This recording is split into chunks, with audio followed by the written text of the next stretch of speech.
Hello दोस्तों, आज मैं राजकोट का बहुत ही फेमस मंदिर बिचरी माता का मंदिर दिखा रहा आया हूँ। ये बहुत ही पहाड़ों में बहुत ही फेमस मंदिर है। देखिए इधर का लोकेशन पहाड़ में है। इधर नमक चढ़ाने की मानता होती है।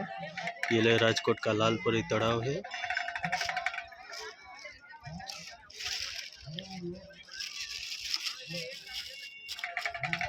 पहाड़ पे है पूरा मंदिर। यहाँ लोग संडे को पिकनिक मनाने आते हैं। ये बिचरी माँ का मंदिर है।